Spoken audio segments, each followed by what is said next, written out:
rapat koordinasi DAK baik Provinsi Jawa Tengah dan Kabupaten Kota seluruh Jawa Tengah tahun anggaran 2022. Bapak Maiden Sihombing, Bapak Dr. M. Zamzani, Bapak Mustaqim SEMM, Pak Kadir Tamaji SPD.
Rapat koordinasi DAK baik Provinsi Jawa Tengah dan Kabupaten Kota seluruh Jawa Tengah tahun anggaran 2022. Tidak lanjuti arahan Pak Gubernur bahwa Bangda dalam tusinya sebagai pengendali dan pelaporan dapat memantau secara efektif kegiatan APBD, APBN, ya terutama ini untuk DAK, yang tidak hanya secara efektif ini terselesai 100% ya, pekerjaan tersebut, tetapi juga harus menjaga dan memperhatikan kualitas daripada kegiatan yang sudah dilaksanakan. Yang pertama, kami persilakan Pak Medan Sihombing Pak untuk menyampaikan makalahnya. Assalamualaikum warahmatullahi wabarakatuh. Mengenai percepatan pelaksanaan dan fisik Jawa Tengah tahun 2022. Yang pertama, kami ada aplikasi, kita sebut aplikasi Indopro gitu. Itu in-depth profiling stakeholders gitu. Nah, itu kita sebut ini. Kita melakukan monitoring data gitu. Dari hasil monitoring data tersebut kita bisa membuat beberapa analisa data gitu. Analisa data yang pertama itu. Untuk itu, waktu kita penyerahan DIPA tahun 2022 bersama Pak Gubernur, kita juga meminta testimoni dari Pak Kajati.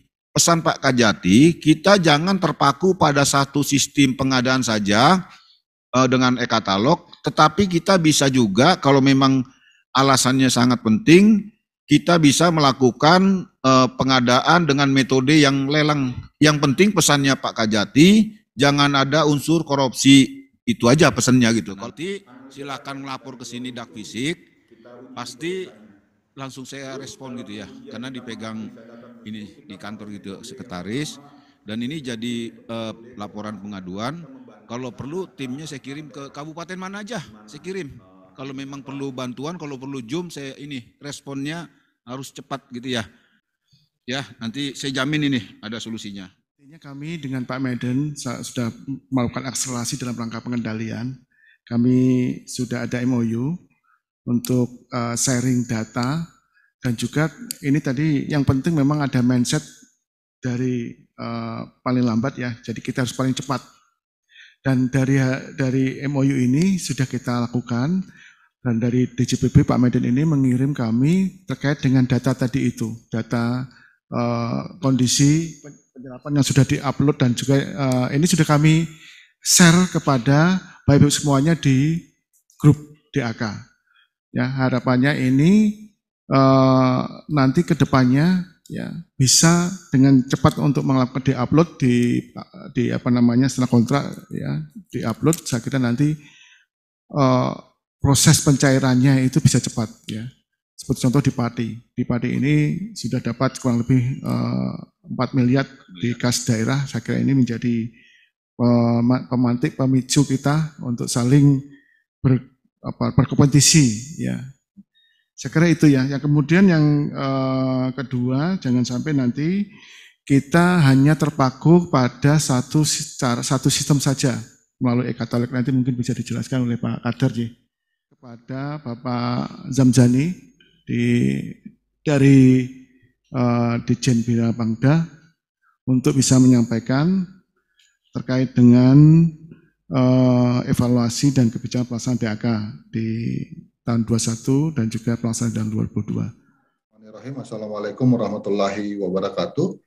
Untuk mengingatkan kembali kita semua dan perubahan DPA ya, di mana pengaturan ini dikecualikan dari Permendagri nomor 32 2011 sebagaimana dan telah diubah beberapa kali, dan terakhir Permendagri 99 tahun 2019.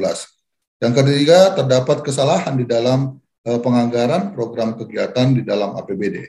Sementara untuk dari aspek penyaluran DAK fisik, Bapak Ibu, ya perubahan mekanisme penyaluran yang jauh lebih ketat membutuhkan kesiapan dan kedisiplinan daripada pemerintah daerah di dalam mensyaratkan kinerja penyerapan. Ya, yang kedua, daerah terlambat di dalam menyampaikan laporan realisasi penyaluran dan pencapaian target output yang mensyaratkan dokumen penyaluran, batas waktu tahap 1, tahap 2, dan tahap 3 atau tahap sebelumnya. Ya. Dalam hal evaluasi untuk kegiatan DAK di Provinsi Jawa Tengah, ya. Ini kita lihat dari tingkat kepatuhan pelaporan, secara umum tingkat pelaporan cukup tinggi. Hal ini yang kita lihat pada triwulan 1, tingkat kepatuhan pelaporan mencapai 94%, kemudian triwulan 2 mencapai 97%, dan triwulan 3 mencapai 94%, dan triwulan terakhir, triwulan 4, ini juga mencapai 94%. Sementara laporan penyampaian realisasi keuangan DAK fisik, ya, ini kita lihat masih cukup rendah dari pagu PMK yang dialokasikan daerah sebesar 4 triliun tadi, dan pada triwulan 1 hanya dilaporkan sebesar 15 miliar atau 0,35%, dan triwulan 2 sekitar 125 miliar atau 2,95%, dan triwulan 3 837 miliar atau 19,68%, dan di triwulan 4 ini sekitar 2 triliun atau 68,95%. Nah, ini hal tersebut mungkin dikarenakan karena tidak seluruh bidang dilaporkan oleh pemerintah daerah. Demikian Bapak Ibu yang dapat kami sampaikan, ya, mungkin waktunya yang cukup terbatas. Terima kasih. Assalamualaikum warahmatullahi wabarakatuh. Dari mulai timeline pengusulan secara berjenjang, ya, dari tingkat kabupaten kota, kemudian dilakukan verifikasi di level provinsi, kemudian di level pusat, ya, dalam hal ini di Dijen Biro Bangda, Bina Bangda, dan tentunya untuk verifikasi ini dijalankan penilaian terhadap kesesuaian usulan dengan prioritas baik provinsi maupun nasional, dan juga pemenuhan dari SPM, ya. Dan yang terpenting bagaimana supaya ini bisa mencapai target dari capaian pembangunan, ya, baik provinsi maupun di pusat. Dan yang terpenting di sini adalah fokus tadi standar biaya atau SHB, yang tentunya ini merupakan concern dari Popsubgah dari KPK. Jadi intinya ini untuk memberantas dari praktek korupsi, ya, dari awal perencanaan. Dan juga tadi disampaikan beberapa permasalahan kendala umum, ya, terkait dengan kapasitas daripada SDM-nya, ya, karena kurangnya pemahaman terkait dengan pengelolaan DAK, dan juga dari kepegawaian yang mungkin dari kabupaten kota banyak dilakukan rotasi, mutasi maupun promosi, sehingga dalam hal ini tugas provinsi adalah melakukan, ya, rapat seperti ini kita merefresh kembali, ya, terkait dengan pengelolaan dari DAK sehingga kedepannya lebih baik lagi. Dan kendala teknis ini salah satunya tadi adalah penganggaran dalam APBD, terutama dalam penganggaran kegiatan di RKA, SKPD yang tadi dalam dalam penyusunannya berbeda dengan RK yang disetujui oleh KL, dan juga lambatnya penyelesaian di RK SKPD, ya, terutama pada perencanaan dalam ini penganggaran di DPA, dan juga terjadinya keterlambatan dalam penganggaran program kegiatan DAK di APBD. Saya kira ini dari penganggaran mungkin bisa lebih teknis, lebih dalam lagi akan disampaikan oleh Pak Mustakin dari BPKAD. Monggo, saya persilakan waktu 20 menit. Assalamualaikum warahmatullahi wabarakatuh. Perlu kami sampaikan bahwa untuk tahap yang pertama sebesar 25% dari pagu alokasi bertahap ini mungkin perlu diperhatikan Bapak Ibu, paling lambat tanggal 21 Juli penyampaian persyaratan dengan melampirkan perda APBD tahun berjalan. Jadi jangan sampai terlambat nanti kalau tidak bisa tercover sehingga tidak bisa dibiayai oleh DAK dan menjadi beban APBD. Bisa kemudian untuk tahap kedua sebesar 40% dari pagu paling lambat tanggal 21 Oktober dengan persyaratan daftar kontrak kegiatan, laporan realisasi penyerapan dana paling sedikit 75% dari dana yang diterima RKUD, dan output tahap 1, foto dan titik koordinat realisasi kegiatan. Kemudian untuk tahap yang selanjutnya, tahap ketiga, sebesar selisih dana yang telah disalurkan dengan nilai rencana penyelesaian kegiatan. paling lambat tanggal 15 Desember dengan persyaratan laporan realisasi penyerapan dana paling sedikit 9% dan capaian output paling sedikit 70%. Laporan nilai rencana kebutuhan dana, foto, dan titik koordinat realisasi kegiatan. Kami dari BPKAD biasanya kami nanti juga akan mengeluarkan terkait dengan surat edaran. Surat edaran percepatan penyelesaian pekerjaan juga termasuk dari sisi penyelesaian administrasi maupun pembayarannya. Jadi secara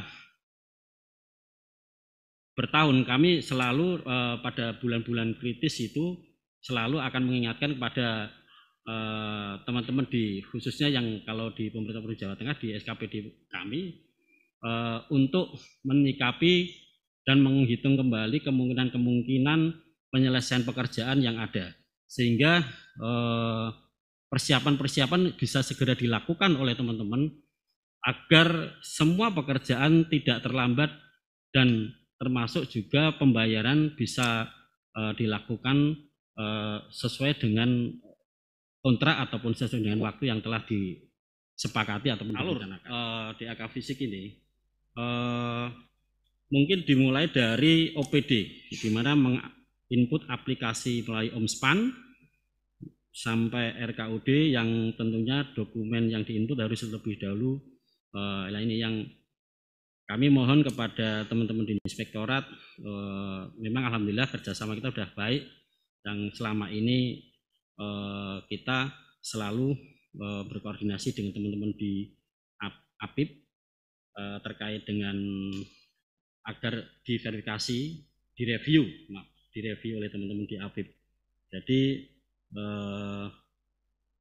mereview dari rencana kegiatan yang sudah direncanakan tersebut. Terus Mbak, ini kami tampilkan terkait dengan alokasi DAK fisik di pemerintah Provinsi Jawa Tengah, di mana pada tahun 2022 ini ada alokasi sebesar 454.238.585. Terkait dengan penyaluran di DAK non fisik ini, penyaluran yang tahap pertama itu bisa dilihat.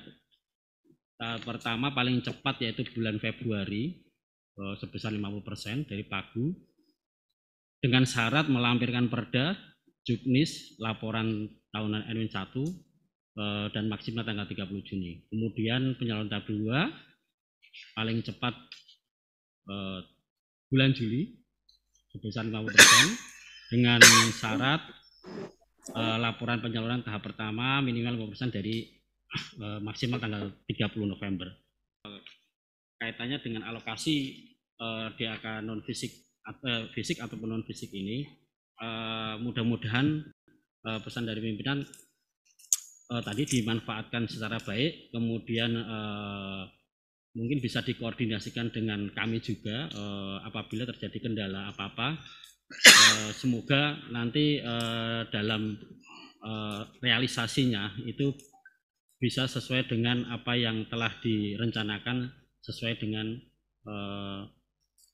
kontrak ataupun kegiatan-kegiatan tersebut. Kira-kira itu Pak Edi yang dapat kami sampaikan. Terima kasih atas waktunya. Wassalamualaikum warahmatullahi wabarakatuh. Ada beberapa perubahan ya dari PMK yang baru, PMK 130 2019 diganti dengan PMK yang baru 198 tahun 2021. Dan ini yang berbeda, ini tahap terkait pencairannya Pak, penyalurannya di tahap 1 yang 25% tidak lagi nilai kontrak tapi dari Pagu ya. Untuk yang ke tahap kedua yaitu konstruksi lebih dari 70% dan nanti akan disalurkan 45% dari Pagu. Dan yang ketiga selisih dana yang telah disalurkan dengan nilai rencana penyelesaian kegiatan. Dan ini Bapak Ibu sekalian, ini tadi sesuai juga ya, menyambung dengan paparnya Pak Meden, supaya Bapak Ibu sekalian disiplin dalam mengupload ya, setelah ada kontrak diupload sehingga Bapak Ibu sekalian cepat untuk tersalurkan. Ya, tadi Stipati sudah mencapai 4 miliar ya, bisa disalurkan ke Kasda, dan tentunya ini ya salah satu bagaimana kita bisa ini ya, bisa salah satu solusi dari menurutnya isu turunnya fiskal keuangan daerah. Jadi salah satunya bagian Bapak Ibu bisa disiplin sehingga antara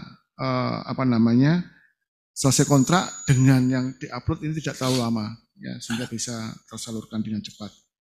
Baik, Bapak sekalian, yang terakhir ini paparan dari Pak Kadar Utamaji terkait dengan barang jasa. Saya kira ini merupakan hal yang penting untuk kita simak bersama. Assalamualaikum warahmatullahi wabarakatuh. Provinsi Jawa Tengah ada Blangkon Jateng, ya. Itu yang bisa dimanfaatkan tidak hanya di kalangan pemerintah provinsi, tapi kabupaten kota juga bisa bergabung. Jadi Bapak Ibu semuanya, terkait dengan strategi percepatan ini, mulai mengirim dokumen awal, ya, spek teknis KAK, ya, yang akan direview oleh Biro APBJ, oleh Pokja, itu sudah masuk sistem, ya kan? Karena tadi dengan melihat Permen Keuangan PMK 198 itu kan batasannya, saya sebetulnya setuju dengan Pak Meden tadi, ya, jangan paling lambat, karena kita seringnya kan pertanyaannya adalah paling lambat kapan, tapi kita ubah menjadi paling cepat. Tahap 1 Februari, ya. Tahap 2 April. Pencairannya Pak, ya. Tahap 3-nya di September. Ya. Tapi dokumennya paling akhir tahap 1 di Juli, 21 Juli. Kenapa itu ada antara 1 Juli dengan 21 Juli? Karena ternyata itu hasil pemilihan penyedia harus direview sebelum masuk menjadi dokumen yang akan dikirim. Nah, siapa yang mereview? Ada inspektorat, ada pihak lain, sehingga itu butuh tenggang waktu.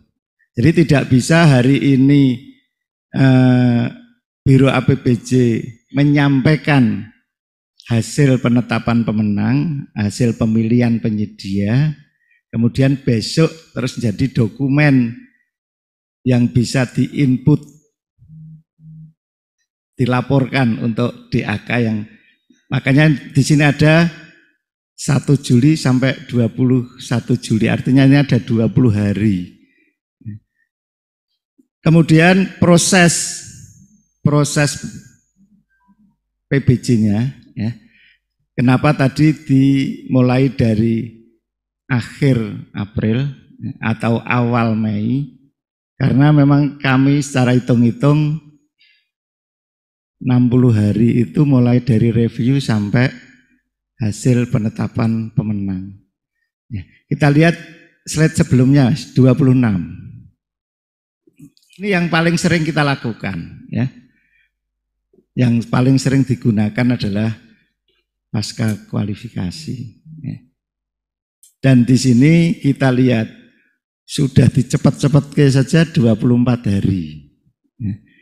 Ini termasuk minimalis. Ya.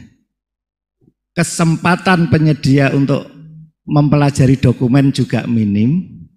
Kesempatan mengevaluasi Pokja setelah ada penawaran juga minim. Jadi ini minimal batasan-batasan yang harus dipenuhi. Kurang dari ini tidak bisa. Ya. Yang bisa dipercepat hanya evaluasi. Ya. Di situ mulai evaluasi administrasi, kualifikasi, teknis, kemudian harga. Nah, ada pembuktian kualifikasi, dan pembuktian kualifikasi ini tidak boleh 1 hari dengan penetapan pemenang. Artinya hari ini dibuktikan, hari ini diklik, nggak bisa, nggak boleh, harus besok. Sehingga itu batasan-batasan minimal yang perlu Bapak Ibu ketahui dalam prosesnya. Sehingga kalau katakanlah ada yang pengen nggak bisa dipercepat lagi Pak, ya, tinggal dilihat ini, yang paling minimal ini tidak boleh dilanggar. Ya. Pengumuman 5 hari itu nggak boleh kurang. Kemudian unwishing atau pemberian penjelasan itu 3 hari sejak pengumuman itu juga tidak boleh kurang. Tapi kalau hanya waktunya segitu kan penyedia pengen mempelajari lebih detail menjadi berkurang. Baik, jadi tahapan tadi kembali ke 27 tadi Mas. Ya. Jadi ini silahkan untuk betul-betul ditaati supaya tidak terlambat tadi dengan kondisi DAK sekarang yang antara perencanaan dan pelaksanaan fisik dalam 1 tahun kesatuan ini menjadikan apa yang diharapkan Maret tender selesai itu menjadi agak berat. Ya. Karena di dalam perencanaan itu ada proses pemilihan dan ada proses pelaksanaan perencanaan. Ya. Jadi mau dikasih waktu berapa hari perencana ini membuat produknya. Sementara kalau fisik, ya, terutama ini kemarin yang banyak adalah di Dinas Pendidikan, ada 75, kalau di provinsi ada 75 paket, ya, khusus Dinas Pendidikan secara fisik tahun kemarin. Ya. Dan kalau nggak salah itu evaluasinya Bangda kemarin ada 8 dan 7 ya. Yang terlambat. Ya. Ya. Jadi ini kenapa ini bisa terlambat? Ya. Karena dilihat dari tahapan-tahapan ini, ya, ternyata awal April itu paling cepat ya kan. Awal April itu baru bisa dokumen diserahkan. Ya. Katakanlah sebulan ini menjadi toleransi berarti akhir April untuk menyerahkan ke UKPBJ. Diproses dalam 2 bulan, mulai dari review. Ini juga tergantung dari aktivitas PPK-nya. Kalau PPK-nya aktif, maka review ini menjadi cepat. Tapi kalau di review ada yang perlu dibetulkan, kembalinya lama, ini menjadi ya mepet juga 2 bulan ini. Karena jelas yang 24 hari tadi tidak bisa dikurangi. Ya. Tapi sebetulnya bisa dikurangi kalau tidak ada sanggah banding. Lebih lagi kalau ada tender gagal. Ya. Ya, ada yang menawar atau semuanya yang nawar gugur. Ya. Ini kan prosesnya menjadi lama. Makanya harus diberikan toleransi. Jangan 30 April ini menjadi batas akhirnya ini jangan dipepet gitu. Saya setuju dengan Pak Medan tadi ya. Jadi mindset kita harus diubah. Paling cepat bukan paling lambat. Ya. Jadi 1 kesatuan tahun anggaran ya, untuk 1 kesatuan fisik antara perencanaan dan pelaksanaan fisik ini menjadi beban berat bagi PPK sebetulnya. Ya. Karena pelaksanaan fisik paling tidak bisa memakan waktu 4 bulan paling cepat. Ya kan? Kalau gedung itu cukup lama. Jadi ini pemberian kesempatan ini memang hal yang menjadi haknya apabila memang dia serius. Ya. Penyedia itu punya hak untuk diberikan kesempatan apabila memang serius. Ya, pemberian kesempatan itu bisa melampaui tahun anggaran. Secara perpresnya begitu.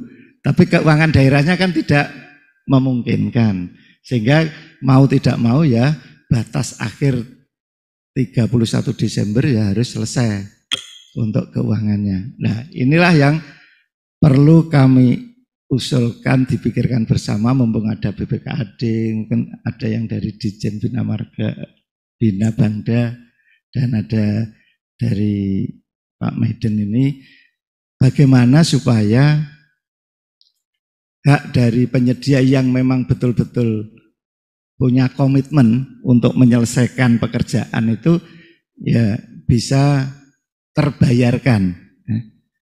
Jangan sampai sudah dioyak sampai pada akhir tahun anggaran masih belum selesai, padahal diberikan kesempatan. PPK menjadi dilema ini. PPK-nya menjadi dilema. Kalau diberikan kesempatan melampaui tahun anggaran, bayarnya gimana? Tapi kalau itu dihentikan kontraknya, PPK nanti bisa mendapat masalah. Loh, saya masih sanggup kok kontraknya dihentikan. Nah, penyedia ini nanti bisa saja dia secara perpres dia mengajukan, saya bisa. Gitu. Nah, saya masih mampu. Jadi ini yang perlu kita pikirkan bersama, jangan dilihat batas akhirnya, tapi yuk kita mencari mana yang paling cepat. Nah, sehubungan dengan perpres tadi yang boleh memberikan kesempatan lebih dari tahun anggaran, nah, maka ini perlu dipikirkan kita semua untuk bagaimana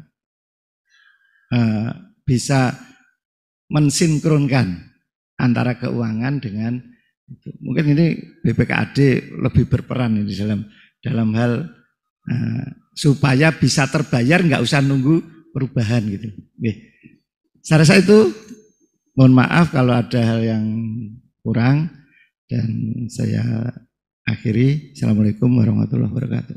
Pemerintah sudah melakukan relaksasi ya terkait dengan pelaksanaan pengadaan barang dan jasa.